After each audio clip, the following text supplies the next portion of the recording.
আসসালামু আলাইকুম। তো আজকে আমি শরীয়তপুরে গ্রামের বধূদের মতো গ্রামের বধূ সেজেছি। আজকে আমি গ্রামের বধূ সেজে দুপুরের খাবার তৈরি করব। তো আজকে আমি করতে চলেছি গরম গরম ভাত আর ভর্তা। যার কারণে আমি চুলগুলো বেঁধে নিচ্ছিলাম, কোমরে কাপড় গুজে নিচ্ছিলাম, কারণ আমাকে এখন অনেক কাজ করতে হবে। আমাকে তো কেউ হেল্প করবেন না। যেহেতু কাজ আমাকে একা করতে হবে, সেহেতু আমাকে পরিপাটি হয়েই নিতে হবে। আর আমি যে চুড়িগুলো পরেছি এগুলো সব 10 নম্বর পেয়ে যাবেন, আর শাড়িটাও পেয়ে যাবেন। মানে আমার আপু যেখান থেকে কিনছে ওইটা ঠিকানাই দেয়। শাড়িটা পেয়ে যাবেন সিরাজগঞ্জ উল্লাপাড়ার এলাকার দিকে। তারপরে এই যে আমি কাটাকুটা শুরু করে দিয়েছিলাম, পেঁয়াজ কেটে নিচ্ছিলাম, আলু কেটে নিচ্ছিলাম, কারণ আলু আর ডিম সেদ্ধ দিব।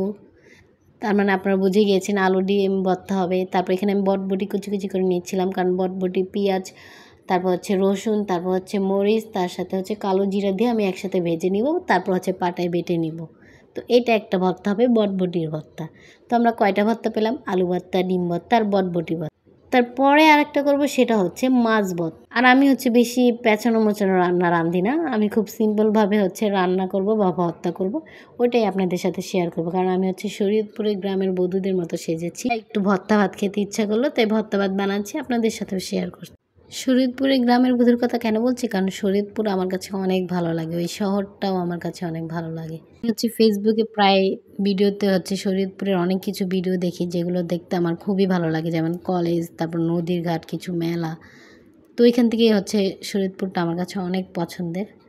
তারপরে এই যে এখানে আমি সব কিছু ভেজে নিয়েছিলাম। প্রথমে মাছ ভেজে নিয়েছিলাম, তারপর বাকি যা ভাজা সব ভেজে নিচ্ছিলাম।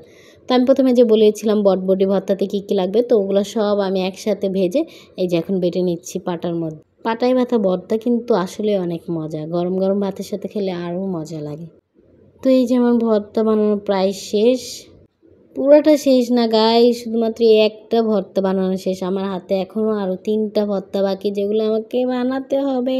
দেখেন, আপনাদের জন্য গরমে আমি কষ্ট করে কত কাজ করে ভিডিও বানাচ্ছি। তো সবাই আমার পাশে থাকবেন, আমার ভিডিওগুলো শেয়ার দিবেন এবং কমেন্ট করবেন এবং লাইক করবেন। আমার পেজে ফলো দিয়ে আমার পাশে থাকবেন সবসময়, আর আমাকে অনেক ভালোবাসা দিবেন আপনারা সবাই। আর আজকে আমাকে এরকম বউ সাজে কেমন লাগছে অবশ্যই কমেন্টে জানায় যাবেন। কিন্তু শুধুমাত্র আপনাদের জন্য এত কষ্ট করে রেডি হয়ে তারপর এতগুলো কাজ করতেছি। তারপর আমি বাকি 3টা ভর্তার জন্য শুকনো মরিচ ডলে নিচ্ছি। তারপর তার মধ্যে আমি পেঁয়াজ ভেজে রেখেছিলাম আগে, ওইটা দিয়ে একসাথে ভালো মতো ডলে নিচ্ছি। ডলার পর আমি দিব সরিষার তেল। দেখেন আমি ঘাইমেই যাইতেছিলাম, উফ কত ঘামছি যে আজকে আমি এই ভিডিও বানাতে নিয়ে আর কি। তারপর এই তেল দিয়ে ভালো করে মাখিয়ে নিচ্ছিলাম। মাখার পর আমি এখন একটা পাত্রে সবগুলো উঠে রাখবো, কারণ আমি একটা একটা করে ভর্তা করব। তারপরে যেখানে আমি ডিম ভর্তা করে নিয়েছিলাম, ভর্তার মধ্যে আমার ডিম ভর্তা লাগবে ভাই। ডিম ভর্তা ছাড়া আমি অন্য কোনো ভর্তা খাবো না, যদি আমার ডিম ভর্তা না থাকে। আর ডিম ভর্তা দিয়েও আমি সব ভর্তা খাবো, কারণ আমি ডিমের এত বড় একটা লাভার। এরপর যেটা করতেছি সেটা সচরাচর আমরা সবসময়ই খাই, আলু ভর্তা। এটা প্রায় সবসময় সবার খাওয়া হয়, তেমন স্পেশাল কিছু না। তো আমি ভালো মতো এগুলো ভর্তা করতেছিলাম আর ভাবতেছিলাম যে আল্লাহ এতগুলো মরিচ হাজাচ্ছি, তারপর আবার বাটলাম। আজকে না আমার হাতের অবস্থায় কি হয়, জলে কি না, কারণ আমার মাঝে মাঝে অনেক জলে, আবার মাঝে মাঝে জলেও না। তো আমি ওইটাই ভাবতেছিলাম যে এত শুকনো মরিচ ডলার কারণে আমার হাত জ্বলবে কি না, কিন্তু বিশেষ করেন জলে নেই আজকে, এর জন্য আমার আরও অনেক ভালো লেগেছে। তারপরে এই যে আমার আলু ভর্তা করা শেষ। এখন আমি মাছ ভর্তা করে নেব। মাছ ভর্তা, এটা কী মাছ বলেন তো সবাই? এটা পাঙ্গাস মাছ। কালকে আমি আমার বড় আপু অনেকগুলো মাছ আনছিল। আমি ওখানে যে ওর কাছ থেকে 2টা টুকরা নিয়ে আসছিলাম বড় বড়, যে আমি ভেজে খাবো। তো ভাবলাম যে কালকে তো ভেজে খেতে পারিনি, তো আজকে ভাবলাম যে ভর্তার একটা রেসিপি বানায় ফেলি মাছ দিয়ে। তারপর এটা আমি ভেজে যে মাছ ভর্তা রেডি করে নিলাম। আর এইদিকে আমি শাড়ি পরে কাজ করতেছিলাম, ভিডিও বানাইতেছিলাম। দেখে আমার মা আমি দুইজন আইসা আমাকে দেখা আস্তে আস্তে শেষ, বলে ঝর্ণা রে তোর আগাই যেতে হবে, নাহলে সম্ভব না। তা বলছিলাম ঠিক আছে, হ্যাঁ আমি অবশ্যই আগায় যাব, যদি আপনারা পাশে থাকেন আমি অবশ্যই আগাইতে পারবো ইনশাল্লাহ। তারপর এই দেখেন ভর্তা আমার রেডি। দেখেন আমি বসে দিয়েছি। তারপর আমি বেড়ে নিয়ে খাচ্ছিলাম গরম গরম ভাতের সাথে। ভাতও রান্না করেছিলাম, এটা আমি দেখাইতে পাইনি। তারপর এই যে আমি সবগুলো ভর্তা একটু একটু করে নিব। ডিম ভর্তাটা একটু বেশি নিই আমি সবসময়, কারণ ডিম আমার অনেক পছন্দ, আগেও বলেছি।